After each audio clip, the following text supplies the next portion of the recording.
Hello and welcome to the World Deciphered, brought to you by the Cipher Brief. I'm Suzanne Kelly. As the Trump administration pushes forward with talks with Moscow to end the war in Ukraine, both Ukraine and Europe are focused on exactly what's on the line when it comes to their own future security. The World Deciphered is talking this week with General David Petraeus from Munich about Ukraine's options. From the UK, we're talking with former senior member of the British Foreign Office, Nick Fishwick, about Europe's opportunity to take the lead in its own defense.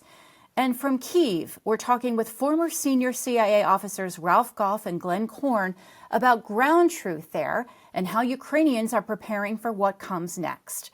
Plus, the Cipher Brief's Brad Christian caught up with Bill Browder, CEO of Hermitage Capital Management from Munich, to discuss frozen Russian assets and how Europe could use those funds to help ensure future security. We obviously have an incredible show for you this week, but before we get to it, let's check in with Cipher Brief Managing Editor Tom Nagorski in New York for a look at the other stories making headlines at thecipherbrief.com this week. Tom? Well, Suzanne, this week it's that one giant story that you've been talking about and all of its ramifications. As those talks get underway between the United States and Russia in Saudi Arabia, American officials are trying to assure the Ukrainians that these are just preliminary talks, that they will not be left out of the talks, and that ultimately, to use President Zelensky's phrase, there will be no peace about Ukraine without Ukraine. But in Ukraine itself, there's deep anxiety and anger as well. For 3 years, the U.S. had refused to meet with Vladimir Putin as part of its broad effort to isolate Russia, and all the while supporting Ukraine with tens of billions of dollars in economic and military aid. Now that aid may be in question, and Putin is being brought back into the fold. And of course, the fear is that concessions to the Russians will follow. As for other European nations, National Security Advisor Mike Waltz said that they must now own this conflict. And so the Europeans are asking, how can you ask us to own a deal when we're not invited to participate? President Trump's top Ukraine envoy, retired General Keith Kellogg, says it's just too unwieldy to have all those European nations at the table. And the Europeans are also stinging from a speech that Vice President J.D. Vance gave at the Munich Security Conference, most of which was a blistering attack on European democracy. Several European leaders have now held emergency talks aimed at charting a new course that assumes a whole new world with far less support, potentially, from the United States. All of this can almost make you forget the other major conflict. This week, there were once again hiccups in the Israeli-Hamas ceasefire for hostages deal, but once again, the stumbling blocks appear to have been removed, and the deal is holding for now. And good news, talks on a permanent ceasefire look set to begin. And it should also be noted, Suzanne, that a whole other discussion U.S. officials are having in Saudi Arabia involves that very controversial deal that President Trump has put forward for America to take ownership of Gaza. The Saudis are totally opposed to that proposition. Reports suggest the Americans are now asking the Saudis what alternatives they may have. There's a ton in play here, Suzanne. Back to you. Thanks, Tom. And just one note, while Lieutenant General Keith Kellogg did say that it would be too unwieldy to include Europe at the table during talks with Moscow, he did clarify those comments to say that he didn't mean that European concerns would not be taken into account. We're anxious to see how that may happen. Well, the Munich Security Conference in Germany was really ground zero for a lot of the panic that we're seeing this week as U.S. and Russian officials met in Saudi Arabia to discuss a possible end to Russia's 3-year war in Ukraine. Vice President J.D. Vance's comments on stage at that conference made a few points clear to European leaders: that the Trump administration was pursuing closer ties with Russia, and that the close ties that the U.S. has maintained with Europe may now come with limits. I caught up with former CIA Director General David Petraeus, who was in the room for a number of these conversations in Munich, to talk about that. And this note, the Cipher Brief has traveled to Ukraine with General Petraeus 6 times over the last 2 years.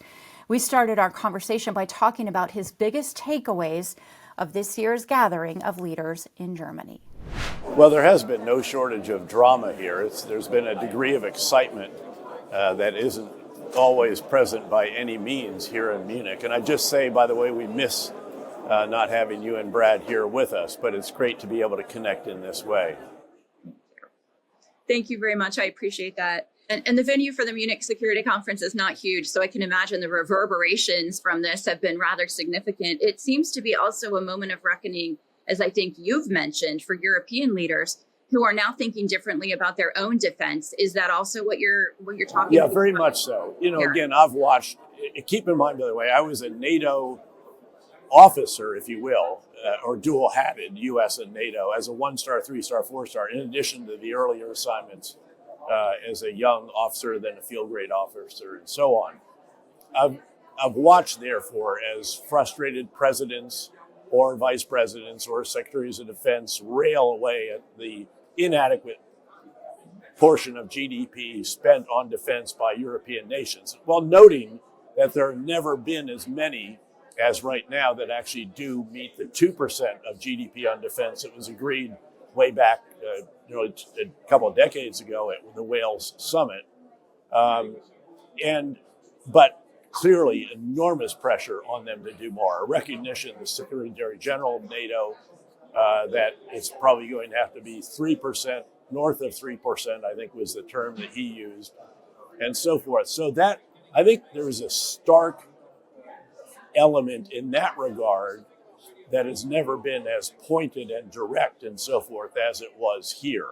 Of course, the big threat, the real reason, the real catalyst for additional spending in recent years has not just been that President Obama or Biden or Trump 1 or Bush even was pushing them to spend more. It's the Russian full-scale invasion of Ukraine. First, the occupation of territory in 2014, then the full-scale invasion, of course, now almost 3 years ago.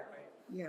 And of course, they've added members as well since the full-scale invasion of Ukraine. Let me ask you for a moment. We were in Ukraine with you last September, and people already were starting to understand they were going to have to give up things they didn't want to give up in order to end this war. There was this reality kind of sinking in. But Ukraine has made incredible advances on the technology front, on the innovation front. You also wear your KKR hat, and you think about the future of investment in defense technology. What do you think that future looks like for Ukraine? Because once a deal is finally reached, they still have a lot to build on, don't they? They have it. This will be the military-industrial colossus of Europe. And by the way, I'm going in again from here. I go to Warsaw tonight and then overnight into Ukraine and spend the week there as they approach the 3-year anniversary of the launching of the full-scale invasion in 2022. And you'll recall when we visited the Nemesis Battalion on our last trip, how extraordinary is the partnership and unique is the partnership between those who design the unmanned system. So it's not just aerial drones, it's also maritime drones that have sunk 1/3 of the Russian Black Sea Fleet and forced the final Russian ship out of the centuries-occupied port of Sevastopol in Crimea. It is ground systems now. Of course, back in December, the Ukrainians conducted the first ever complete unmanned systems attack.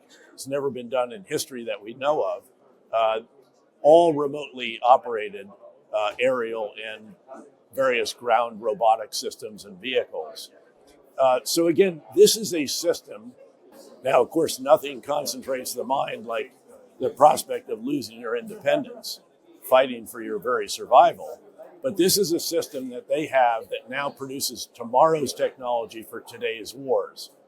And I don't think it's overly too hyperbolic to say that our procurement system, especially for major items, tends to produce yesterday's technology for tomorrow's wars. In fact, we absolutely have to overhaul our system, noting that there are vested interests in the military-industrial congressional complex, as Senator McCain used to describe it, that want to continue to have existing platforms, existing basing arrangements, existing manufacturing and maintenance and all the rest of that. So we should be learning much more rapidly from this. They are on the cutting edge of technology.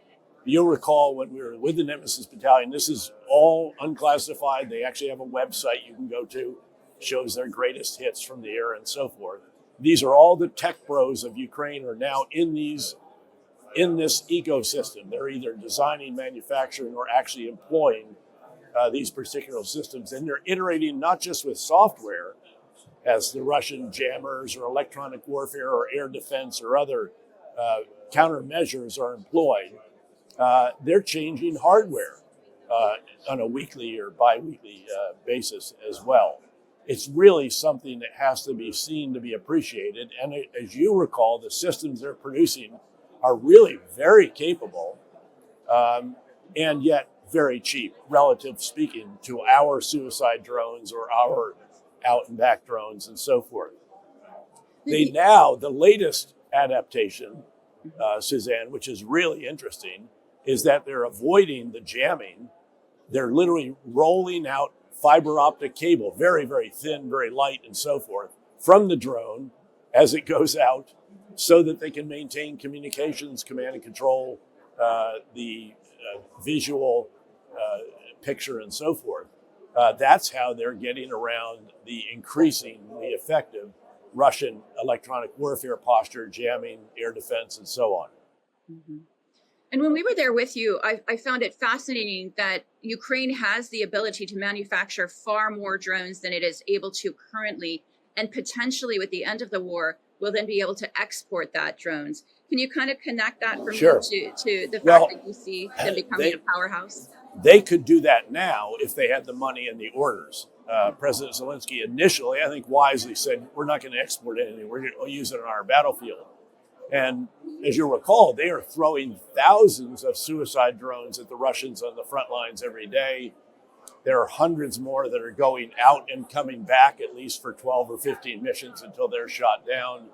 There are dozens going into Russian airspace every night, going after the Russian energy refineries, the storage locations, sometimes strategic airfields, and so on.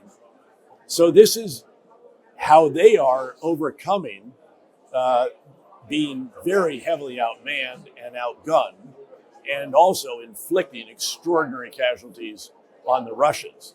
And the Russians also can't replace the hardware now that they're losing, the armored systems and so on. They're already well into the old stocks that they had that have been refurbished and brought back on the battlefield.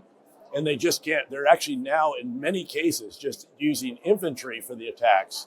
And of course, probably reflecting their concern about whether they can continue to recruit Russian men willing to go into this very lethal battlefield. They actually have had 10,000 North Koreans on the battlefield in Kursk, that area in Russia that Ukraine attacked into and still holds half of what it was they seized. And those North Koreans have been absolutely slaughtered. So very, very lethal battlefield. Ukraine on the cutting edge of this technology, way beyond where we are, frankly, in its ability to. They produced 1.5 million drones in the first 9 months of last year, according to President Zelensky. And they could actually export now if they had the money and the orders, and that would help them actually make money and then buy more drones. But when the guns fall silent, the capacity here is going to be the most extraordinary in the world. If you look at the numbers of what we've provided, usually it was hundreds or maybe small numbers of thousands of suicide drones in total, and realize that they're throwing thousands of drones at the Russians every single day. This is really quite stunning. It is the future of warfare in many respects, albeit a lot of differences to the potential scenarios in which we might be involved with our coalition partners. And that was General David Petraeus talking to us this week from Munich, Germany. I also want to note that you can watch the full interview with General Petraeus on the Cipher Briefs YouTube channel. Now, given the General's role with the global investment firm KKR, I also asked his thoughts on what it will take to attract foreign investment to Ukraine once a deal is reached to end the war. You can find his answer and the rest of the interview on the Cipher Briefs YouTube channel. Back in a minute. The future of national security is here. Introducing the Cipher Briefs NatSec Edge Conference, June 5th through 6th, 2025 in Austin, Texas. Join leaders from intelligence, defense, private industry, and investment as they explore the innovations shaping tomorrow's world. Gain critical insights, connect with top minds, and shape the future of security in an interconnected world. Don't just witness the future, be a part of it. Secure your spot now at natsekedge.com. Welcome back to the World Deciphered, brought to you by the Cipher Brief. I'm your host, Suzanne Kelly. One of the things that Ukrainian President Volodymyr Zelensky is calling for is the creation of an army of Europe as a way to ensure less dependence on the United States for future security. Is that even possible? And if so, what could it look like? Those are the questions I posed to former senior member of the British Foreign Office, Nick Fishwick, joining us from the UK. You know, it's really nice to get some sort of expert perspective from outside the U.S. as we're just coming off the heels of this Munich Security Conference, which left so many European leaders sort of scratching their heads, dumbfounded, trying to figure out how much they're going to be able to rely on the U.S. in the future for security, given what's happening in Ukraine. So I want to start out by talking about this excellent column that you wrote that's published in the cipherbrief.com. The title of the column is "Trump is Giving Europe Its Turn to Lead," which I think kind of sums up how you feel. But you say in the piece, if the U.S. is stepping down from Ukraine, we Europeans have to step up. Talk to me about what that looks like for you. Well, there's two elements to it, really. I mean, so number one is what looks like the Trump administration saying, you know, we want an end to this. And that means that more weight is going to have to be borne by the Europeans.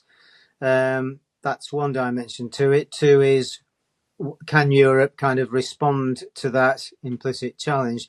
I think the first thing is, I can't imagine how anybody in Europe can be surprised by what's happened. I mean, you know, he was president for 4 years, just over 4 years ago.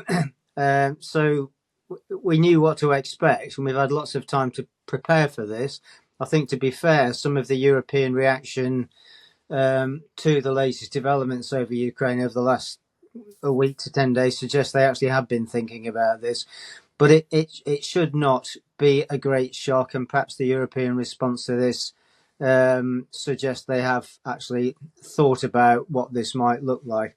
But you've got the US taking what looks like we're out of here and we've got other strategic interests position, which to me doesn't mean that they're going to wash the hands of Europe. I don't panic and think that, you know, they're just going to leave us and leave Russia to kind of have a good time threatening us. I don't think it's going to be as simple as that, but it is going to be a different equation from what it was in the old kind of post 1945 days.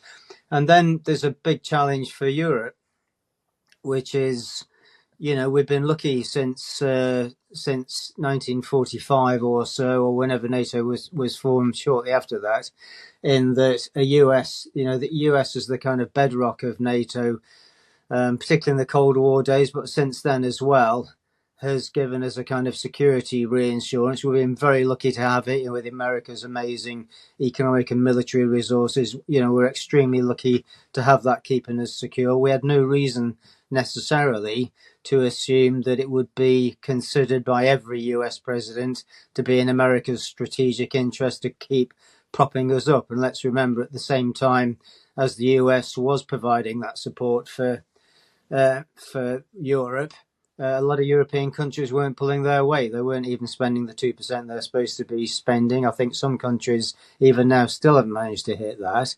So I can imagine the United States being a bit kind of unhappy with that. Whatever, it looks to me as if we've now got to not only think about what not a post-US NATO in Europe would look like, but a different type of US support for NATO in Europe would look like, and then do it. I think, as I say, I think there's evidence that some of the thinking actually has been going on, you know, in Britain, in France, in Germany, in other countries.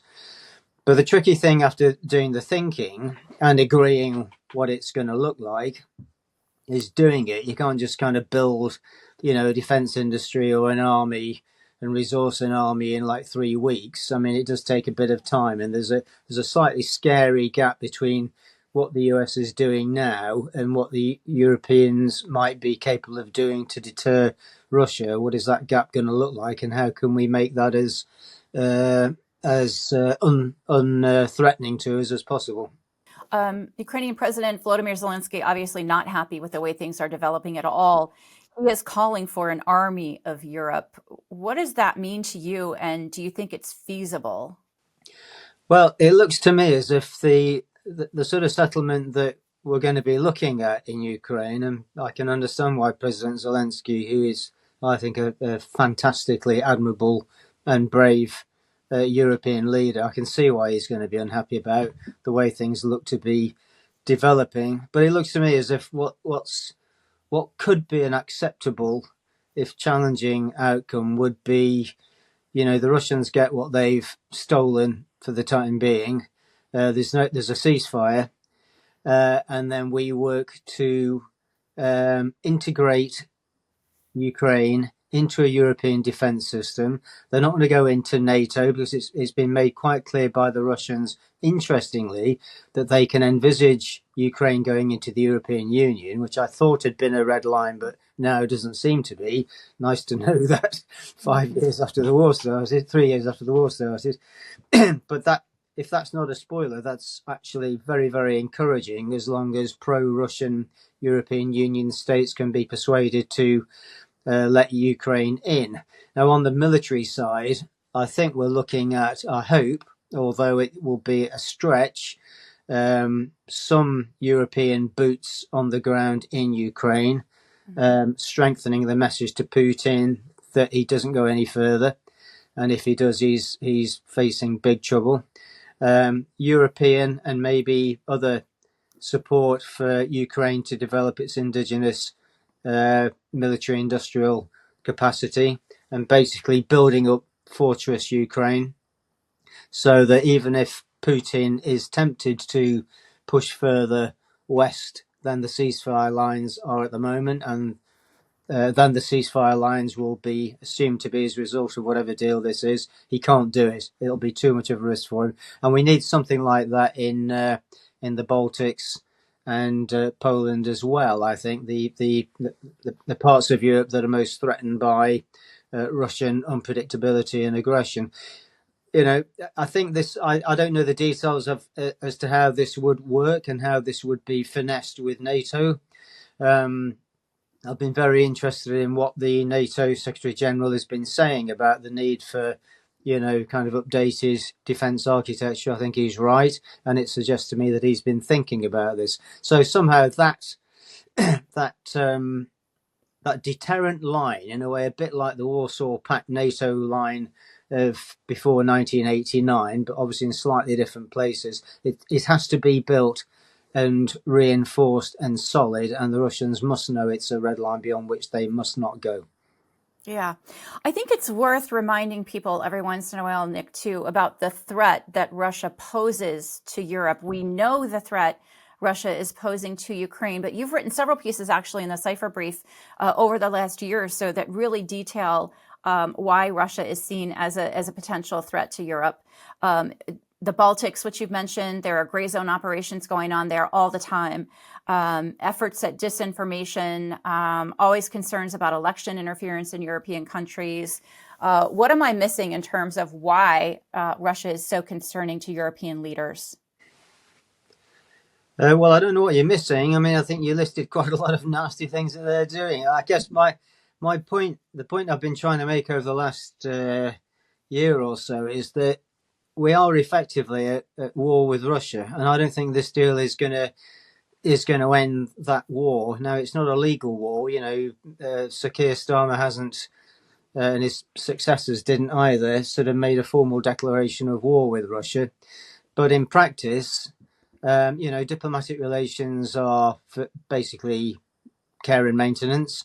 Trade is down. Now, there may be sanctions lifting as a result of this deal, but still, trade is not going to recover to where it was in the 90s or the noughties, I don't think.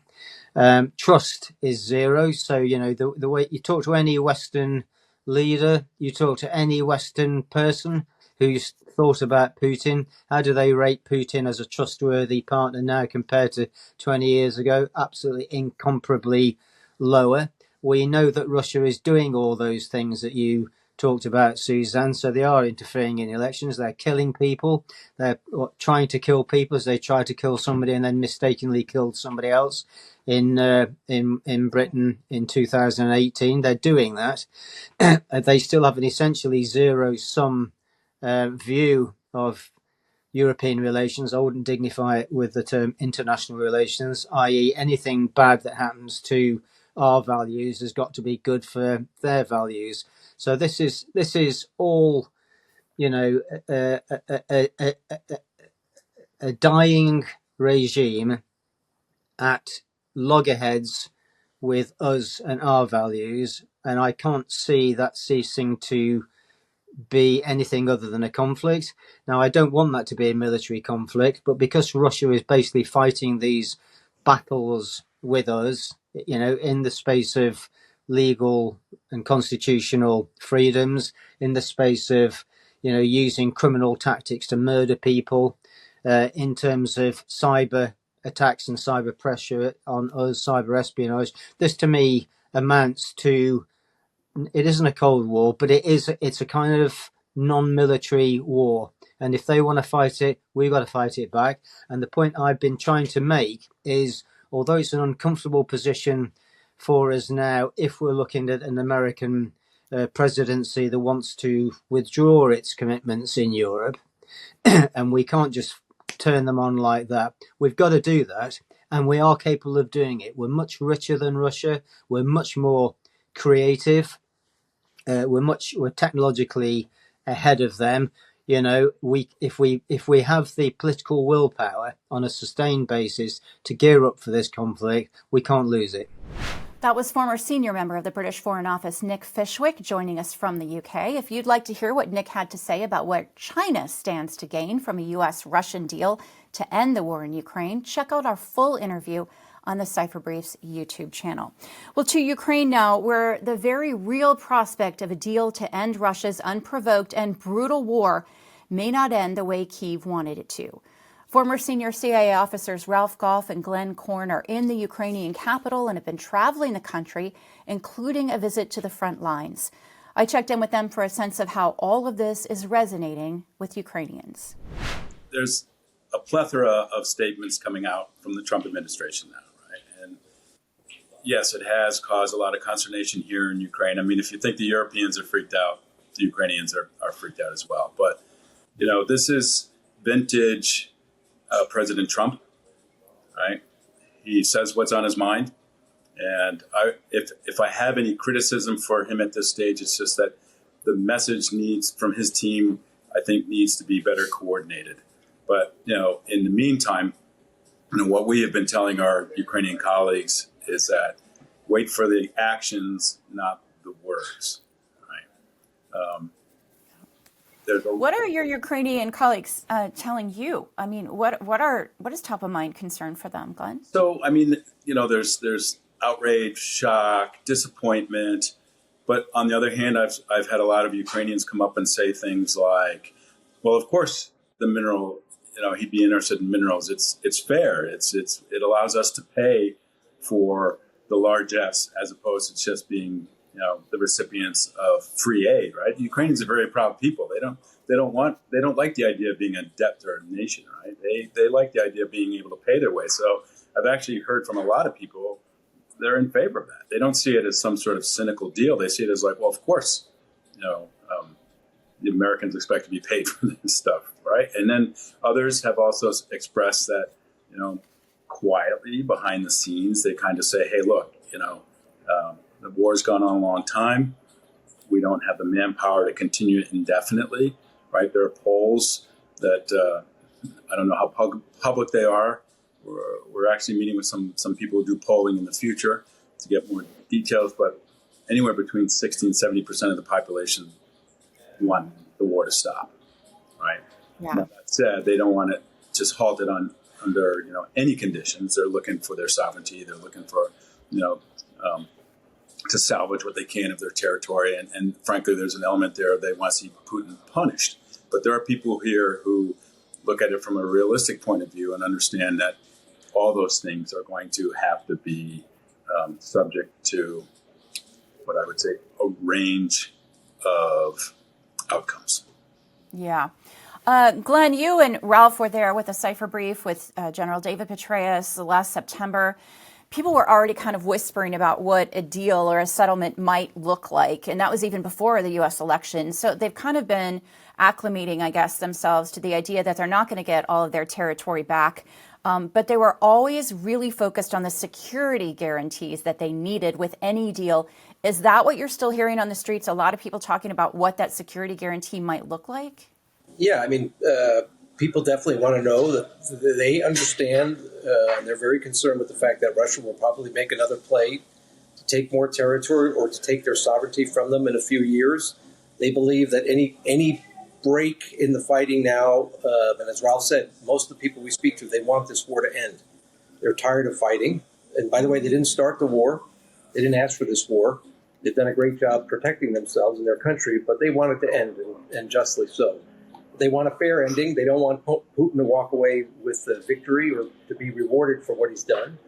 And in terms of guarantees for security, they're open to different ideas, but they are definitely looking for someone to help them protect their sovereignty and to stop Putin from doing this in the future, or whoever replaces Putin in Russia in the future, because they have a long history, an ugly history, like some of their neighbors do, with Russia's aggressive behavior. And one thing I'd say on the comments coming out of the Munich Security Conference and from Washington, I think there's a lot of confusion. Some things that are being said are welcome. For example, when the vice president mentioned, the force would be, or military force would be on the table, I think they'd like to hear that. And as Ralph said, when it comes to the mineral deal, almost everybody I've spoken with has said, yes, we're open to that. We actually like the idea, because the message we keep getting is we want direct U.S. involvement here. We want Americans on the ground. If it's not going to be U.S. troops, we want U.S. businesses here. We need them here. We need the investment, and we need the experience and mentorship from American companies and American leaders in the business world in reconstructing our country, which has been devastated by this war. Yeah. But look, gentlemen, I have to be real with you. I mean, both of you have extensive experience in Russia, and as part of that, it's really your job to understand President Putin. So it seems to me like without the right security guarantee, that it is highly likely that Russia and Putin may be back at some point. Is it realistic to think that? Like, is it just fear, or is it actually reality? It's reality. I mean, mixed with fear, well-founded fear. But look, the outcome of this deal will be only the first phase, right? Whatever stops the guns from firing. The next phase will be, what does Putin and his team do as a follow-up, right? Personally, I think they'll reinvigorate their activities in the gray zone, right, across Europe. I think they'll look to keep the situation stable, but they have to be careful so they don't, wreck the deal, right? In the meantime, it also remains to be seen the economic cost on Russia, right? And frankly, I think as the dust settles, if there's a ceasefire and peace, as the dust settles, the Russian people will start focusing more on their economy as opposed to the war itself. And when they start to realize the extent of the damage to their economy, I think Vladimir Putin may have some explaining to do. Right? And in the end, any settlement that's arranged, the only settlement that'll work is a settlement where both sides are unhappy. So there'll be problems for the Russians, just as there will be problems for the Ukrainians, no matter how this deal is settled.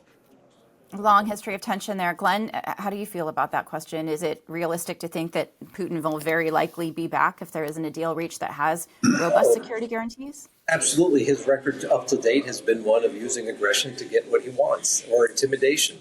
And no matter what happens, if there's a ceasefire tomorrow, Suzanne, there's going to be a continued use of active measures, of covert influence, covert action in Ukraine to try and direct things in the way that Putin wants. There's no doubt about that, and the Ukrainians are very well aware of that, and they're going to need help protecting themselves from that. I think that's one reason why they say one of the most important things that can happen after the fighting stops is for some investment and financial assistance from the West, from the U.S., to help their economy. And by the way, we're talking a lot about Putin, but we shouldn't get so focused on him because they have their own internal problems. And they are very realistic about, everyone we've spoken with has talked about what's going to happen when all the veterans come back from the front. how they're going to deal with the psychological challenges, medical problems, finding people good jobs. They obviously don't want a brain drain when the borders open after the end of a conflict. And of course, the political future, because, there's a lot of internal dynamics too, and maybe tensions growing. You referred to the September trip we did. That back then there was almost no talk about like other political parties. There was almost complete unity. What I'm seeing now is some of the other political parties or politicians are saying we want our chance to run the country. And there's a tension growing from that. We have to be very careful. I'm sure the Russians want to hear that and they want to promote that. But we should also be careful not to assume that when one Ukrainian official says we don't like the current regime, or we want a chance that's Moscow making, giving them an order to do that, right? So there are some natural dynamics here that we have to pay attention to and be respectful to, I think. I think both of you were with me when we attended a meeting with leaders at the SBU who were giving a rather sobering readout about Russian activities there, Russian activities to influence how the Ukrainians feel about this war, to sort of, keep reminding them of the cost, maybe in efforts to get them to give up. The Ukrainians are aware of the cost, Suzanne. But what about the West? I mean, how many accidental anchor drags will the West tolerate in the Baltic Sea, destroying critical undersea infrastructure, right? Look, Putin takes his cues from the West, and if there's no responses to that, right, you can guarantee, I agree with Glenn, when the guns go silent, right, Putin will find ways to attack the West, from, like I said earlier, in the gray zone, right? That stuff, I think, we'll see, no matter what settlement in Greece, I think we'll have to double our vigilance there because of the lack of a Western response to date. And gentlemen, you just come from Odessa, which is very close to one of the major front lines of this war, not far at all.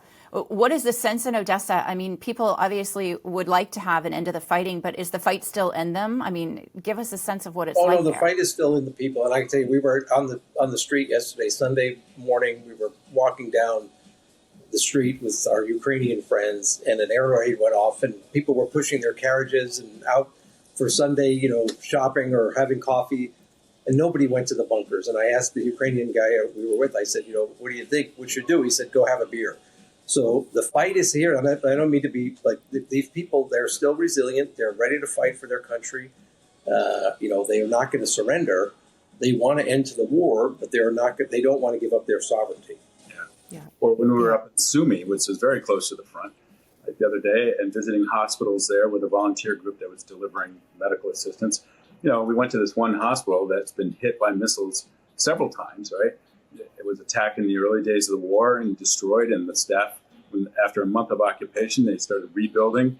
After they largely finished the rebuild, the Russians hit it with a missile again, right? So they had to rebuild it another time, right? They're up there now within, 15, 20 kilometers of the border, and they're continuing to rebuild. They're looking to the future, right? They have one eye cocked on Russia and one eye on the West, and they're doing everything they can to try and rebuild and improve the lives of their people. I mean, the mayor there was bragging about the fact that they were finally going to open school in March after something like 3 years, right? Because they finally have a school that has, thanks to the work of Western aid organizations, has proper shelter underneath it. Yeah.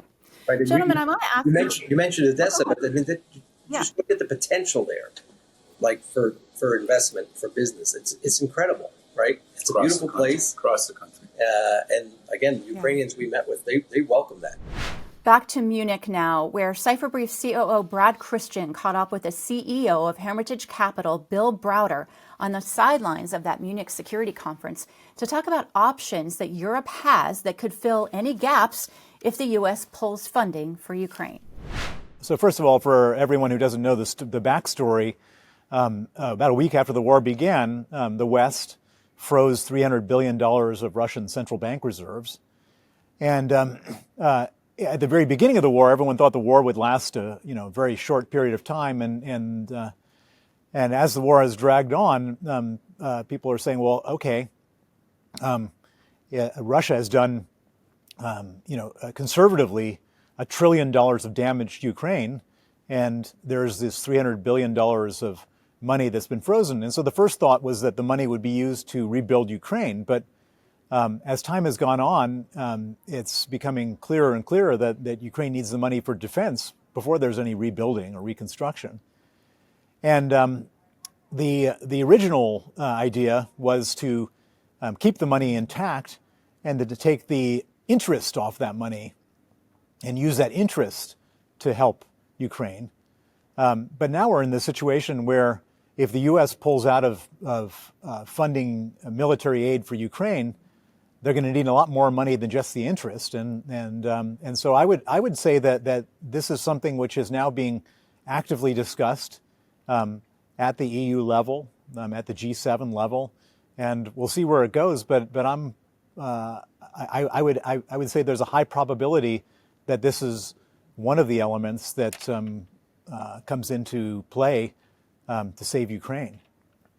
And in a scenario in which there was a concerted effort and approval to use those funds, how big of a deal would this be for Moscow?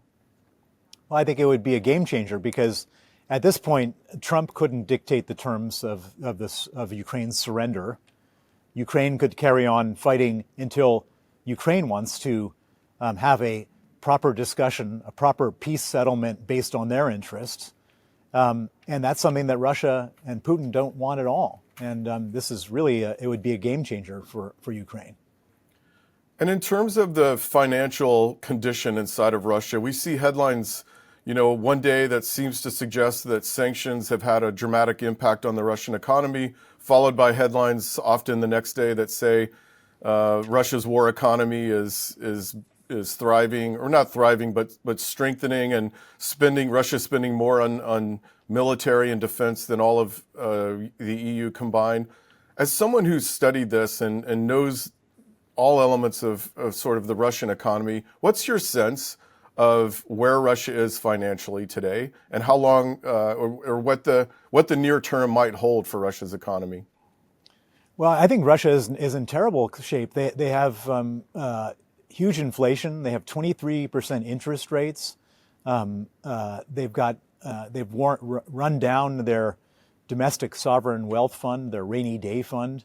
The economy is operating purely off the back of borrowed money, internally borrowed money, to spend on war. And they've lost all of their European customers for gas. The oil business is being decimated because of drone attacks on oil refineries. It's a bad situation there, and it's hard for me to imagine that it gets any better in any time soon. And so, this really the idea that sanctions aren't working, I think, is an idea that Putin was trying to spread so that the West would then start questioning whether we need to be tightening our own belts if they're not working, but they are.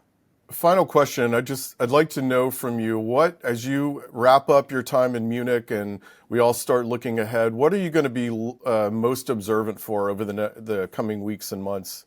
No doubt Ukraine's going to be top of mind for everyone, but just what can you leave us with? Well, I think that the main thing we're going to be looking at is how the Trump administration ultimately decides to treat Ukraine, whether military aid continues or it stops, whether sanctions are lifted on Russia in some kind of proposed peace treaty. And then more broadly, I guess we want to see whether this nastiness that we saw yesterday with J.D. Vance is whether there's follow through from that or whether there's an attempt to patch things up. That was the Cipher Brief's Brad Christian talking with Bill Browder from Munich, Germany this week. And that's it for this episode of The World Deciphered. If you're looking for the latest gossip from the world of national security, be sure to check out the Dead Drop at thecipherbrief.com. This week, we've got the latest on Russia's shadow fleet sailing into trouble off the coast of Germany. Find out what happened and why it's making the gossip drop exclusively at the Cipher Brief. I'm Suzanne Kelly. Thank you so much for watching. We'll see you next time right here on The World Deciphered.